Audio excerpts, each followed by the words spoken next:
ಓಂ ಪ್ರಕರಣಾತ್ ಓಂ ಓಂ ಸ್ಥಿತ್ಯದನಾಭ್ಯಾಂ ಚ ಓಂ. ಈ ರಾಘವೇಂದ್ರ ಸ್ವಾಮಿ ತತ್ವಮಂಜರಿಯಲ್ಲಿ 103ನೇ ಗದ್ಯ ಭಾಗ ನಾವು ನೋಡ್ಬೇಕೀಗ. ಅದು ಮುಂದಿನ ಅಧಿಕರಣಕ್ಕೆ ಸಂಬಂಧಪಟ್ಟದ್ದು, ಈ ಭೂಮಾಧಿಕರಣಕ್ಕೆ ಸಂಬಂಧಪಟ್ಟದ್ದು.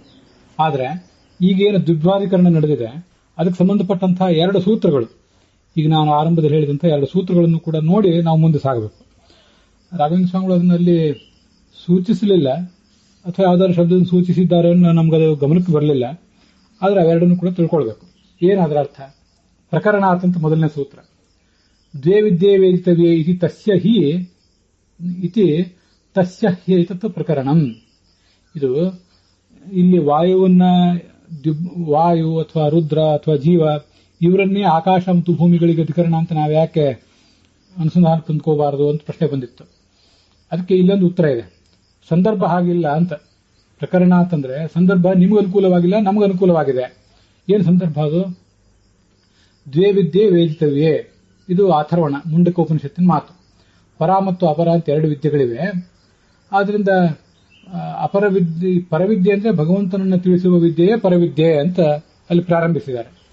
ಭಗವಂತನನ್ನ ತಿಳಿಸುವ ವಿದ್ಯೆಯೇ ಪರವಿದ್ಯೆ ಅಂದ್ರೆ ಈ ಪರವಿದ್ಯೆಗೆ ಸಂಬಂಧಪಟ್ಟಂತಹ ವ್ಯಕ್ತಿಯ ಬಗ್ಗೆ ಮುಂದೆ ಅವನೇ ಆಕಾಶ ಭೂಮಿ ಇತ್ಯಾದಿಗಳಿಗೆ ಅಧಿಕರಣ ಅಂತ ಹೇಳ್ತಾ ಇದ್ದಾರೆ. ಆದ್ರಿಂದ ಪರವಿದ್ಯಾ ವಿಷಯನಾದಂತಹ ವಿಷ್ಣುವಿಗೆ ಸಂಬಂಧಪಟ್ಟದ್ದು ಇದು. ಆದ್ರಿಂದ ಇಲ್ಲಿ ಈ ದುಷ್ಟಂ ಯದಾ ಪಶ್ಯತಿ ಅನ್ಯಂ ಈಶಂ ಇತ್ಯಾದಿ ಕಡೆಗಳಿಗೆ ಪ್ರತಿಪಾದಿತನಾದವನು ವಿಷ್ಣುವೇ ಆಗಿದ್ದಾನೆ ಹೊರತು ವಾಯು ಇತ್ಯಾದಿಗಳು ಬೇರೆ ಯಾರು ಕೂಡ ಅಲ್ಲ ಅಂತೂ ಆರಂಭದಿಂದಲೂ ಆ ವಿಷ್ಣುವನ್ನೇ ಪ್ರಸ್ತಾಪ ಮಾಡಿ ಅವನ ಬಗ್ಗೆನೇ ಅವನ ಮಹಿಮೆಯನ್ನೇ ಹೇಳುವಂತಹ ಬೇರೆ ಬೇರೆ ವಾಕ್ಯಗಳನ್ನ ವೇದವಾಕ್ಯ ಹೇಳ್ತಾ ಬಂದಿದೆ. ಆದ್ರಿಂದ ಅನ್ಯಮೀಶಂ ಅಂತ ಅನ್ನೋದು ಆ ಪರಮಾತ್ಮನನ್ನೇ ಹೇಳ್ತದೆ, ಬೇರೆ ಯಾರನ್ನೂ ಹೇಳೋದಿಲ್ಲ. ಮತ್ತೆ ಅದು ಆ ಪರಮಾತ್ಮನನ್ನ ಜೀವನಿಗಿಂತ ಭಿನ್ನ ಅಂತ ಹೇಳ್ತದೆ. ಇನ್ನೊಂದು ವಾಕ್ಯ ಸ್ಥಿತ್ಯ ಧನಾಭ್ಯಾಂಚ ಅಂತ. ಇದು ಆ ಅಥರ್ವಣ ಉಪನಿಷತ್ತಿನ 5ನೇ ಖಂಡದಲ್ಲಿ ಮೊದಲು ಬರುವಂತಹ ವೇದವಾಕ್ಯ. ಇದು ತುಂಬಾ ಪ್ರಸಿದ್ಧವಾದಂತಹ ವೇದವಾಕ್ಯನೇ. ದ್ವಾಸುಪರ್ಣ ಸಯುಜಾ ಸಖಾಯ ಸಮಾನಂ ವೃಕ್ಷಂ ಪರಿಷಸ್ವ ಜಾತೆ ತಯೋರನ್ಯ ಪಿಪ್ಪರಂ ಸ್ವಾದ್ವತ್ತಿ ಅನಶ್ನನ್ನನ್ಯೋ ಅಭಿಚಾಕಶೀತಿ. 2 ಹಕ್ಕಿಗಳಿವೆ ಆ ಮರದ ಮೇಲೆ. ಅವೆರಡು ಗೆಳೆಯರು ಒಟ್ಟಿಗೆ ಇವೆ. ಅದರಲ್ಲಿ ಒಂದು ತನ್ನ ಕರ್ಮದ ಫಲ ಎಂಬ ಹಣ್ಣನ್ನು ತಿಂತಾ ಇದೆ, ಇನ್ನೊಂದು ಏನನ್ನೂ ತಿಂತಿಲ್ಲ, ಆದರೂ ಕೂಡ ಸುಖವಾಗಿದೆ. ಇಷ್ಟು ಹೀಗೆ ಬಂದಿರುವುದರಿಂದ 2 ಹಕ್ಕಿಗಳು ಅಂದ್ರೆ ಜೀವ ಮತ್ತು ಪರಮಾತ್ಮ ಅಂತ ಅನ್ನೋದು ಸ್ಪಷ್ಟ. ಆದ್ರಿಂದ ಹೀಗೆ ಒಬ್ಬ ತಿಂತಾ ಇದ್ದಾನೆ, ಇನ್ನೊಬ್ಬ ತಿಂತಿಲ್ಲ, ಮತ್ತೆ ಆ ತಿನ್ನದೇ ಇರುವವನೇ ಪ್ರಕಾಶಮಾನನಾಗಿದ್ದಾನೆ, ಕಂಗೊಳಿಸ್ತಾ ಇದ್ದಾನೆ ಅಂತ ಹೇಳುವುದೆಲ್ಲ ಅವರಿಬ್ಬರಿಗಿರುವಂತಹ ಒಂದು ಸ್ಪಷ್ಟವಾದ ವ್ಯಕ್ತವಾದ ವ್ಯತ್ಯಾಸವನ್ನ ತಿಳಿಸುವ ಉದ್ದೇಶದಿಂದ ಉಪನಿಷತ್ತು ಆ ತರ ಹೇಳಿದೆ. ಆದ್ರಿಂದ ಯಾವ ದೃಷ್ಟಿಯಿಂದಲೂ ಕೂಡ ಅವರಿಗೆ ಭೇದವನ್ನು ಹೇಳುವುದು ಉಪನಿಷತ್ತಿನ ತಾತ್ಪರ್ಯ ಅಲ್ಲ ಅಂತ ತಿಳ್ಕೊಳ್ಬೇಕು. ಇತಿ ಜೀವ ಈಶಯೋ ಸ್ಥಿತಿ ಅದನ ಉಕ್ತೇಹೇ. ಜೀವ ಮತ್ತು ಈಶ ಇವರಿಬ್ಬರಿಗೂ ಕೂಡ ಸ್ಥಿತಿ ಮತ್ತು ಅದನಗಳನ್ನು ಹೇಳಿದ್ದಾರೆ. ಈ ಸ್ಥಿತಿ ಅಂದ್ರೆ ಕರ್ಮದ ಫಲದ ಭೋಗವಿಲ್ಲದೆ ಇರುವುದು, ಇದು ಸ್ಥಿತಿ. ಸ್ಥಿತಿ ಅಂದ್ರೆ ವಸ್ತುತಃ ಇರುವುದು ಅಂತ ಅರ್ಥ. ಈಗ ನಾವು ಕೂಡ ಇದ್ದೇವೆ, ನಾವು ಕರ್ಮ ಫಲವನ್ನು ತಿಂತಾ ಇದ್ದೇವೆ, ಅದೇನು ದೊಡ್ಡ ಸ್ಥಿತಿ ಅಲ್ಲ. ನಮ್ಮೇನು ಅದೊಂದು ದೊಡ್ಡ ಮಹಾತ್ಮ್ಯವನ್ನು ಸೂಚನೆ ಮಾಡುವಂತಹ ಅಸ್ತಿತ್ವವೂ ಏನಲ್ಲ. ಕರ್ಮಫಲ ಭೋಗವಿಲ್ಲದೆ ಇರುವ ಸ್ಥಿತಿಯೇ ಸ್ಥಿತಿ.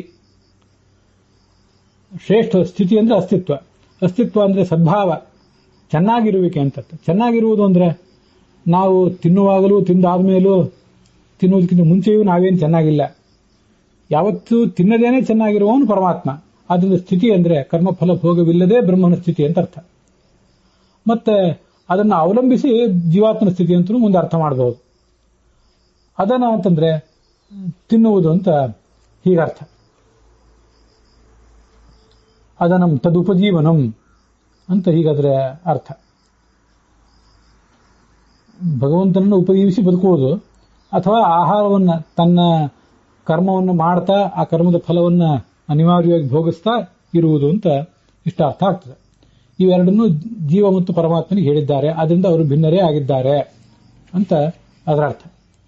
ಮುಂದೆ ಭೂಮಾಧಿಕರಣ 1ನೇ ಅಧ್ಯಾಯದ 3ನೇ ಪಾದದ 8ನೇ ಸೂತ್ರ ಇದು.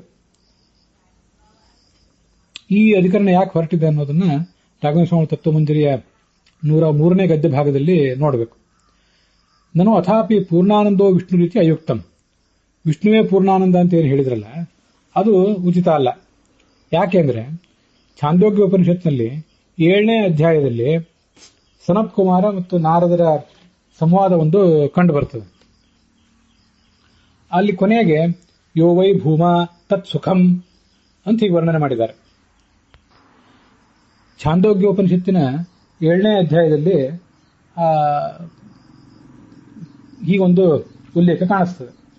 ಆ ಉಲ್ಲೇಖವನ್ನ ಆಧರಿಸಿ ಈ ಪ್ರಶ್ನೆ ಮಾಡುವವರು ಪ್ರಶ್ನೆ ಮಾಡ್ತಾ ಇದ್ದಾರೆ. ಯೋ ವೈ ಭೂಮಾ ತತ್ ಸುಖಂ ಅಂತ ಆ ಪ್ರಶ್ನೆ ಅದೇನು ಹೇಳ್ತದೆ? ಆ ಪರಮಾತ್ಮನನ್ನ ಸುಖಪೂರ್ಣನಾಗಿದ್ದಾನೆ ಅಂತ ವರ್ಣನೆ ಮಾಡ್ತಾ ಇದೆ. ಯಾರು ಸುಖಪೂರ್ಣನಾಗಿದ್ದಾರೆ? ಪರಮಾತ್ಮ ಅಂತ ಈಗ ನಾವು ಹೇಳಿದೆವು. ಪೂರ್ವ ಪಕ್ಷ ಮಾಡೋರು ಅವರದೇ ಆದ ಪೂರ್ವ ಪಕ್ಷವನ್ನು ಮಾಡ್ತಾ ಇದ್ದಾರೆ. 4 ಸುಖಮಸ್ತಿ, ಅಲ್ಪನಲ್ಲಿ ಸುಖ ಇರೋದಿಲ್ಲ, ಯಾರು ಪೂರ್ಣನಾಗಿದ್ದಾನೋ ಅವನಲ್ಲೇ ಸುಖವೂ ಇರ್ತದೆ, ಭೂಮೈವ ಸುಖಂ ಅಂತ ಹೀಗೆ ಬಂದಿದೆ. ಈಗ ಪ್ರಶ್ನೆ ಮಾಡುವ ತಾತ್ಪರ್ಯ ಏನು? ಇತಿ ಭೂಮಶಬ್ದಿತಸ್ಯ ನಿರೂಪಪದ ಸುಖೇನೈವ ಸುಖಪದೇನ ಪೂರ್ಣ ಸುಖತ್ವ ಉಕ್ತೇಹೇ. ಭೂಮ ಎಂಬ ಶಬ್ದದಿಂದ ವಾಚ್ಯನಾದಂತಹ ವ್ಯಕ್ತಿ ಅಲ್ಲಿ ಯಾರಿದ್ದಾನಲ್ಲ ಅವನಿಗೆ ಪೂರ್ಣ ಸುಖವನ್ನು ಹೇಳಿದ್ದಾರೆ.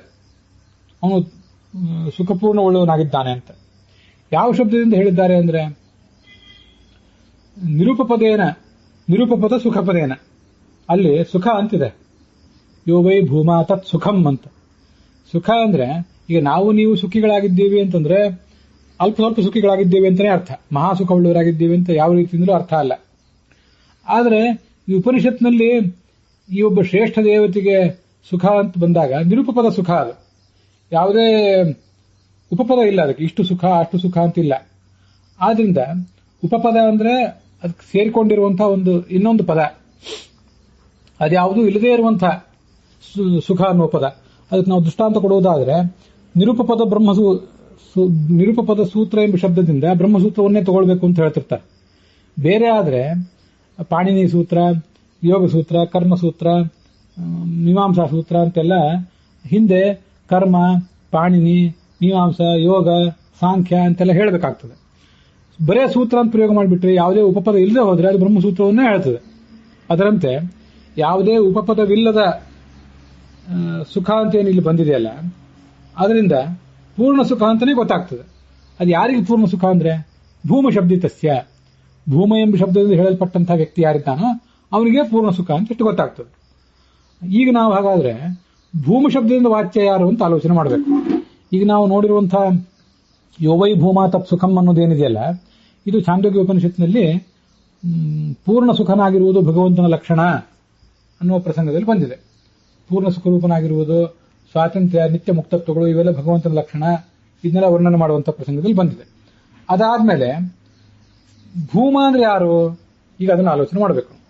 ಭೂಮನೇ ಪೂರ್ಣ ಸುಖವುಳ್ಳವನಾಗಿದ್ದಾನೆ ಅಂತ ನಾವು ಒಪ್ಪಿದ್ವಿ, ನೀವು ಒಪ್ಪಿದ್ರಿ. ಹಾಗಾದ್ರೆ ಭೂಮ ಅಂದ್ರೆ ಯಾರು? ಭೂಮ ಅಂದ್ರೆ ಪ್ರಾಣದೇವನೇ ಆಗಿರಬೇಕು ಅಂತ ಪ್ರಶ್ನೆ ಮಾಡುವ ತಾತ್ಪರ್ಯ. ಈ ಪ್ರಾಣೋವ ಆಶಾಯ ಭೂಯಾನ್ ಅನ್ನುವಂಥ ಅದೇ ಛಾಂದೋಗ್ಯ ಉಪನಿಷತ್ನಲ್ಲಿ ಬಂದಿರುವಂತಹ ಮತ್ತೊಂದು ಮಾತನ್ನ ಅವರು ತಮ್ಮ ಅಭಿಪ್ರಾಯವನ್ನು ಸಮರ್ಥನೆ ಮಾಡಿಕೊಳ್ಳಿಕ್ಕೆ ಕೈ ತಗೋತಾ ಇದ್ದಾರೆ. ಅದೆಲ್ಲಿ ಬಂದಿದೆ ಅಂದ್ರೆ ಈ ಆಶಾಭಿಮಾನಿನಿ ಭಾರತೀ ದೇವಿಗಿಂತ ಸ್ವರೂಪ ಸುಖದ ಅಭಿಮಾನಿಯಾದಂತಹ ಪ್ರಾಣದೇವ ಉತ್ತಮ ಅನ್ನೋದ್ರಲ್ಲೇ ಛಾಂದೋಗ್ಯ ಉಪನಿಷತ್ನಲ್ಲೇ ಹಿಂದೆ ಬಂದಿದೆ. ಎಲ್ಲ 7ನೇ ಅಧ್ಯಾಯನೇ. ಅದರಲ್ಲೇ 15, 13, 18, 20 ಈ ಖಂಡಗಳಷ್ಟೇ ಅವೆಲ್ಲ. ಪ್ರಾಣೋವ ಆಶಾಯ ಭೂಯಾನ್. ಪ್ರಾಣ ಆಶಾಗಿಂತ ಉತ್ತಮನಾಗಿದ್ದಾನೆ. ಇತಿ ಉಪಕ್ರಮೇಣ ಹೀಗೆ ಪ್ರಾರಂಭ ಮಾಡಿದ್ದಾರೆ. ಅಲ್ಲಿ ಪ್ರಾರಂಭ ಮಾಡಿ ಮುಂದೆ ಅದೇ ಪ್ರಕರಣದಲ್ಲಿ ನಾವು ಮುಂದೆ ಸಾಗಿದ್ರೆ ಉತ್ಕ್ರಾಂತ ಪ್ರಾಣ ಅನ್ನಂತ ಮತ್ತೊಂದು ವೇದವಾಕ್ಯ ಬರ್ತದೆ. ಅದೆಲ್ಲಿ ಬಂದಿದೆ ಅಂದ್ರೆ ಈ ತಂದೆ ತಾಯಿ ಮೊದಲಾದವರಲ್ಲಿ ಆ ಪ್ರಾಣದೇವನ ಉಪಾಸನೆ ಅನ್ನೋ ಪ್ರಸಂಗದಲ್ಲಿ ಅದು ಕಂಡು ಬರ್ತದೆ. ಅಥ ಯದ್ಯಪಿ ಏತಾನ್ ಉತ್ಕ್ರಾಂತ ಪ್ರಾಣಾನ್ ಶೂಲೇನ ಸಮಾಸಂ ವ್ಯತಿಶಂ ದಹೇತ್ ಅಂತ ತಂದೆ ತಾಯಂದ್ರು ಮೊದಲಾದವರಲ್ಲಿ ಪ್ರಾಣದೇವನ ಉಪಾಸನೆ ಅಂತ ಹೇಳುವ ಪ್ರಸಂಗದಲ್ಲಿ ಇಷ್ಟೆಲ್ಲ ಒಂದು 2-3 ವೇದವಾಕ್ಯಗಳು ಬಂದಿವೆ. ಈಗ ನಾವು ಅಥ ಯದಿಯಪಿ ಏತಾನ್ ಉತ್ಕ್ರಾಂತ ಪ್ರಾಣಾನ್ ಅಂತ ಏನು ನೋಡ್ತಾ ಇದ್ದೀವಲ್ಲ, ಇದು 7ನೇ ಅಧ್ಯಾಯದ 15ನೇ ಖಂಡ. ಮತ್ತೆ ಯೋವೈ ಭೂಮಾ ತತ್ಸುಖಂ ಅಂತ ನೋಡಿದ್ವಲ್ಲ, ಅದು 23ನೇ ಖಂಡ. ಮತ್ತೆ ಪ್ರಾಣೋವ ಆಶಾಯ ಭೂಯಾನ್ ಅಂತ ಹಿಂದೆ ನೋಡಿದ್ವಲ್ಲ, ಅದು 15ನೇ ಖಂಡ. ಹೀಗೆ ಬೇರೆ ಬೇರೆ ಕಡೆ ಅವೆಲ್ಲ ಬಂದಿದೆ. ಈ ತಂದೆ ತಾಯಂದರಲ್ಲಿ ಭಗವಂತನ ಉಪಾಸನೆ ಅನ್ನುವಂಥ ಒಂದು ಏನು ಬಂತಲ್ಲ, ಈಗ ಅಲ್ಲಿ ವಿಷಯ ಏನಿದೆ ಅಂದ್ರೆ, ಈ ಪ್ರಾಣದೇವನೇ ತಂದೆ ತಾಯಿ ಮೊದಲಾದವರಲ್ಲಿ ಜೀವನ ಪ್ರಧಾನಾಗಿದ್ದಾನೆ. ಆದ್ದರಿಂದ ಆ ತಂದೆ ತಾಯಂದ್ರು ಮೊದಲಾದವರನ್ನು ನಾವು ನಮಸ್ಕರಿಸಬೇಕು, ಗೌರವಿಸಬೇಕು. ಆದರೆ ಅವರನ್ನ ಕಠಿಣವಾಗಿ ಅವಮಾನ ಮಾಡಬಾರದು. ತಂದೆ ತಾಯಂದ್ರನ್ನ ಅವಮಾನಿಸಿದ್ರೆ ಮತ್ತೆ ಸಹೋದರ ಮೊದಲಾದವರನ್ನ ಅವಮಾನಿಸಿದ್ರೆ ಅವರನ್ನೇ ಕೊಂದಂತೆ ಆಗ್ತದೆ. ಯಾಕೆಂದ್ರೆ ಅವರೊಳಗೆ ಪ್ರಾಣದೇವ ಇದ್ದಾನಾದ್ರಿಂದ. ಇದು ಹಿಂದೊಂದು ಕಡೆ ಪ್ರಾಣೋವ ಆಶಾಯ ಭೂಯಾನ್ ಅಂತ ಏನು ಬಂದಿದೆಯಲ್ಲ, ಅಲ್ಲೊಂದು ಆ ಮುಖ್ಯ ಪ್ರಾಣನನ್ನ ನಾವು ಅನುಸಂಧಾನಿಸ್ಕೊಳ್ಳಿಕ್ಕೆ ಬೇಕಾದಂತಹ ತುಂಬಾ ಸುಂದರವಾದಂತಹ ಒಂದು ಮಾತಿದೆ. ಪ್ರಾಣೋವ ಆಶಾಯ ಭೂಯಾನ್ ಅಂತ ಪ್ರಾರಂಭ ಕಾಣ್ತದೆ. ಅದೀಗಾಗಲೇ ನಾನು ಹೇಳಿದಂತೆ 15ನೇ ಖಂಡ. ಅಲ್ಲಿ ಪ್ರಾಣೋ ಭ್ರಾತ ಪ್ರಾಣಸ್ವಸ ಪ್ರಾಣ ಆಚಾರ್ಯ ಪ್ರಾಣೋ ಬ್ರಾಹ್ಮಣ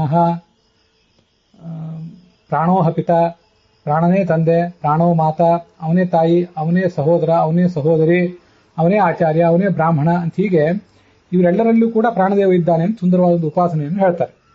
ಆದ್ರಿಂದ ಅವರನ್ನು ಯಾರನ್ನಾದ್ರೂ ನಾವು ನಿಂದಿಸಿದರೆ ಆ ಪ್ರಾಣನಿಗೆ ಅಗೌರವ ತೋರಿಸಿದಂತೆ. ಮತ್ತೆ ಇನ್ನೊಂದು ಸಂಗತಿ ಇದೆ. ಈ ತಂದೆ ತಾಯಿ ಸಹೋದರ ಸಹೋದರಿ ಇವರೆಲ್ಲ ಸತ್ತೋದ ಮೇಲೆ ಅವರಿಗೆ ನಾವು ಅವರ ಮೃತ ಶರೀರಕ್ಕೆ ತಿವಿದು ಚುಚ್ಚಿದ್ರು ಸುಟ್ಟರು, ಅದರಿಂದ ಏನೂ ದೋಷ ಬರೋದಿಲ್ಲ ನಮಗೆ. ನಮ್ಮನ್ನು ಯಾರು ಬೈಯೋದು ಕೂಡ ಇಲ್ಲ. ಯಾಕೆ ಆ ತಂದೆಯನ್ನು ಹಿಂಸಿಸ್ತಾ ಇದ್ದಿ, ತಾಯಿಯನ್ನು ಹಿಂಸಿಸ್ತಾ ಇದ್ದಿ ಅಂತ. ಅವ್ರು ಬದುಕಿದ್ದಾಗ ಏನಾರು ಮಾಡಿದ್ರೆ ಬೈತಾರೆ. ಆದ್ರೆ ಅವ್ರು ಸತ್ತ ಮೇಲೆ ಆ ಶರೀರಕ್ಕೆ ಏನ್ ಮಾಡಿದ್ರು ಕೂಡ ನಮ್ಗೆ ಯಾರು ಏನು ಅನ್ನೋದಿಲ್ಲ. ಯಾಕೆಂದ್ರೆ ಒಳಗೆ ಪ್ರಾಣನೇ ಇಲ್ಲ. ಪ್ರಾಣ ಇಲ್ಲದೆ ಇರುವುದೇ ಮುಖ್ಯ ಅಂತ ಆ ಭಾಗದಲ್ಲಿ ಬಂದಿದೆ. ಅಲ್ಲಿಗೆ ಉತ್ಕ್ರಾಂತ ಪ್ರಾಣ ಅನ್ನೋದನ್ನ ರಾಘವೇಂದ್ರ ಸ್ವಾಮಿಗಳಲ್ಲಿ ತೋಡಿದ್ದಾರೆ. ಉತ್ಕ್ರಾಂತ ಪ್ರಾಣಾನ್ ಇತಿ ಈಶ್ವರೇ ವ್ಯಾಪ್ತೇ ಅನುಪಪನ್ನ ಈಶ್ವರೇ ವ್ಯಾಪ್ತೆ ಅನುಪಪನ್ನ ಉತ್ಕ್ರಮಣ ಲಿಂಗ ಪ್ರಯುಕ್ತ ಪ್ರಾಣಶಬ್ದಿತ ಮುಖ್ಯವಾಯುತ್ವಾತ್ ಇತ್ಯತಃ ಪ್ರಾಪ್ತಂ ಭೂಮಾ ಸಂಪ್ರಸಾದಾತ್ ಇತಿ ಆದಿ ಸೂತ್ರದ್ವಯಂ. ಇಲ್ಲಿ ವ್ಯಾಪ್ತೇರನುಪಪನ್ನ ಅಂತಿದೆಯಲ್ಲ, ವ್ಯಾಪ್ತೇರನುಪಪನ್ನ ಅಂತ ಹೇಳೋಕ್ಕಿಂತ ಅಲ್ಲಿ ನಡೆಯಿರುವಂತಹ ರವನ್ನು ತೆಗೆದು ಹಾಕಬೇಕು. ಅದು ಬೇಡ. ಈಶ್ವರೇ ವ್ಯಾಪ್ತೆ ಅನುಪಪನ್ನ ಉತ್ಕ್ರಮಣ ಲಿಂಗಾತ್ ಅಂತ ಹೀಗೆ ಅದನ್ನ ಮಾಡ್ಕೋಬೇಕು. ಯಾಕೆಂತ ನೋಡೋಣ. ಈಗ ಭೂಮ ಅನ್ನೋರು ಯಾರು ಹಾಗಾದ್ರೆ ಅದು ಚರ್ಚೆ ನಡೆದಿದೆ. ಅದು ಪ್ರಾಣೋವ ಆಶಾಯ ಭೂಮಯಾನ್ ಅಂತ ಅಲ್ಲಿ ಪ್ರಾರಂಭ ಕಂಡಿದೆ. ಪ್ರಾರಂಭ ಕಂಡು ಉತ್ಕ್ರಾಂತ ಪ್ರಾಣಾನ್ ಅಂತನಲ್ಲಿ ಮುಂದುವರೆದಿದೆ. ಅದು 15ನೇ ಖಂಡ. ಮುಂದೆ ಹೀಗೆಲ್ಲ ಅದು ಮುಂದುವರೆದಿದೆ. ಈಗ ಈ ಉತ್ಕ್ರಾಂತ ಪ್ರಾಣಾನ್, ಪ್ರಾಣ ಅಂತನ್ನೋದು ಉತ್ಕ್ರಾಂತವಾದಾಗ ಆ ತಂದೆ ತಾಯಿ ಮೊದಲಾದವರನ್ನು ಹಿಂಸಿಸಿದ್ರು ಏನೂ ತಪ್ಪಾಗೋದಿಲ್ಲ. ಉತ್ಕ್ರಾಂತವಾಗುವುದು ಯಾವುದು? ಪ್ರಾಣ. ಭಗವಂತ ಉತ್ಕ್ರಾಂತ ಆಗ್ಲಿಕ್ಕೆ ಸಾಧ್ಯನಾ? ಇಲ್ಲ. ಯಾಕೆಂದ್ರೆ ಈಶ್ವರನಾದವನು ವ್ಯಾಪ್ತ. ಅವನು ಈಶ್ವರೇ ವ್ಯಾಪ್ತೆ ಅನುಪಪನ್ನ ಉತ್ಕ್ರಮಣ ಲಿಂಗ. ವ್ಯಾಪ್ತನಾದಂತಹ ದೇಶದ ಕಾಲತಃ ವ್ಯಾಪ್ತನಾದಂತಹ ಭಗವಂತನಲ್ಲಿ ಉತ್ಕ್ರಮಣ, ದೇಹದಿಂದ ಹೊರಗೆ ಹೋಗುವಿಕೆ ಅಂತನ್ನುವುದು ಅನುಪಪನ್ನ, ಅದು ಹೊಂದೋದಿಲ್ಲ. ಆದ್ರಿಂದ ಆ ಉತ್ಕ್ರಮಣ ಅನ್ನುವ ಒಂದು ಲಿಂಗವನ್ನು ನಾವು ಭದ್ರವಾಗಿ ಹಿಡ್ಕೊಂಡ್ರೆ ದೇಹದಿಂದ ಹೊರಗೆ ಹೋಗ್ಲಿಕ್ಕೆ ಯಾರಿಗೆ ಸಾಧ್ಯ? ಮುಖ್ಯ ಪ್ರಾಣನಿಗೆ ಸಾಧ್ಯ. ಆದ್ರಿಂದ ಪ್ರಾಣ ಅಂದ್ರೆ ಮುಖ್ಯ ಪ್ರಾಣನನ್ನೇ ತಗೊಳ್ಬೇಕು ಅಂತ ತೀರ್ಮಾನ. ಭೂಮ ಅಂದ್ರೂ ಅವನೇನೆ. ಅಲ್ಲೇ ಅದೇ ಪ್ರಕರಣದಲ್ಲೇ ಬಂದಿರೋದು ಇವೆಲ್ಲ. ಆದ್ರಿಂದ ಭೂಮ್ನಶ್ಚ, ಭೂಮ ಎಂಬ ಶಬ್ದದಿಂದ ಯಾರು ವಾಚ್ಯ ಅಂದ್ರೆ ಮುಖ್ಯವಾಯುತ್ವ, ಮುಖ್ಯವಾಯುವನ್ನೇ ಭೂಮಿ ಎಂಬ ಶಬ್ದದಿಂದ ತಗೊಳ್ಬೇಕು. ಯಾಕೆಂದ್ರೆ ಮುಖ್ಯವಾಯುವನ್ನೇ ಪ್ರಾಣ ಎಂಬ ಶಬ್ದದಿಂದ ವಾಚ್ಯ. ವಿಷ್ಣುವನ್ನು ತಗೋತೀವಿ ಅಂದ್ರೆ ಅದು ಸರಿಯಾಗೋದಿಲ್ಲ. ವಿಷ್ಣು ಶರೀರವನ್ನು ಬಿಟ್ಟು ಹೊರಗೆ ಹೋಗುವ ಸಾಧ್ಯವೇ ಇಲ್ಲ. ವ್ಯಾಪ್ತನಾದ ವಿಷ್ಣುವಿನಲ್ಲಿ ಉತ್ಕ್ರಮಣ ಅನ್ನುವ ಲಿಂಗ ಬರೋದಿಲ್ಲ. ಅದು ಬರುವುದು ಪ್ರಾಣನಲ್ಲಿ ಮಾತ್ರ. ಇತ್ಯತಃ, ಆದ್ರಿಂದ ಭೂಮ ಅಂದ್ರೆ ಪ್ರಾಣನೇ. ಭೂಮ ಅಂದ್ರೆ ಪ್ರಾಣನೇ ಅಂತ ಆದ್ಮೇಲೆ ಪೂರ್ಣ ಸುಖವುಳ್ಳವನು ಪ್ರಾಣನೇ ಆದ. ಪೂರ್ಣಾನಂದ ವಿಷ್ಣು ಅಂತ ನೀವು ಹೇಳಿದ್ದು ಸರಿಯಾಗಲಿಲ್ಲ ಅಂತಿಷ್ಟು ಪ್ರಶ್ನೆ ಬಂತು. ಅದಕ್ಕೆ ಭೂಮಾ ಸಂಪ್ರಸಾತಾತ್ ಅನ್ನುವಂಥ 2 ಸೂತ್ರಗಳು ಹೊರಟಿವೆ. ಭೂಮಾಧಿಕರಣ ಅಂತ ಇದನ್ನು ಕರೀತಾರೆ. ಬ್ರಹ್ಮಸೂತ್ರ ಭಾಷ್ಯದಲ್ಲಿ ಏನಿದೆ ಅಂತ ಅನ್ನೋದನ್ನ ಸ್ವಲ್ಪ ನೋಡೋಣ. ಪ್ರಾಣೋವ ಆಶಾಯ ಭೂಯ ನಿತ್ಯುಕ್ತ ಹೀಗೆ ಹೇಳಿ, ಯೋ ವೈ ಭೂಮಾ ತತ್ಸುಖಂ ಇತಿ ಉಕ್ತೇ ತಸ್ಯೈವ ಭೂಮತ್ವ ಪ್ರಾಪ್ತಿ. ಮುಖ್ಯ ಪ್ರಾಣನಿಗೆ ಭೂಮತ್ವ ಬಂದಿದೆ. ಉತ್ಕ್ರಾಂತ ಪ್ರಾಣಾನ್ ಇತಿ ಇತ್ಯಾದಿ ತಲ್ಲಿಂಗಾತ್. ಮುಖ್ಯ ಪ್ರಾಣನಿಗೆ ಉತ್ಕ್ರಾಂತಿ ಆಗ್ಲಿಕ್ಕೆ ಸಾಧ್ಯ, ಭಗವಂತನಿಗೆ ಆಗ್ಲಿಕ್ಕೆ ಸಾಧ್ಯ ಇಲ್ಲ. ಇತ್ಯಾದಿ ತಲ್ಲಿಂಗಾತ್. ಮುಖ್ಯ ಪ್ರಾಣನ ಲಿಂಗ ಇದು ಯಾವುದು? ಉತ್ಕ್ರಾಂತಿ ಅಂತನ್ನೋದು. ಲಿಂಗ ಅಂದ್ರೆ ಅವನನ್ನೇ ಸೂಚನೆ ಮಾಡುವಂತಹ ಒಂದು ಹೇತು. ಆದ್ರಿಂದ ಪ್ರಾಣ ಶಬ್ದಕ್ಕೆ ವಾಯುವಾಚಿ. ಆದ್ರಿಂದ ಪ್ರಾಣ ಎಂಬ ಶಬ್ದ ವಾಯುವನ್ನೇ ಹೇಳ್ತದೆ. ಅವನೇ ಭೂಮ, ಅವನೇ ಪೂರ್ಣ ಸುಖ. ಇದಿಷ್ಟು ಪ್ರಶ್ನೆ. ಅಥೋ ವಕ್ತಿ, ಅದಕ್ಕೆ ಭೂಮಾ ಸಂಪ್ರಸಾತಾತ್ ಅಧ್ಯುಪದೇಶಾತ್ ಅನ್ನುವ ಸೂತ್ರ ಹೊರಟಿದೆ.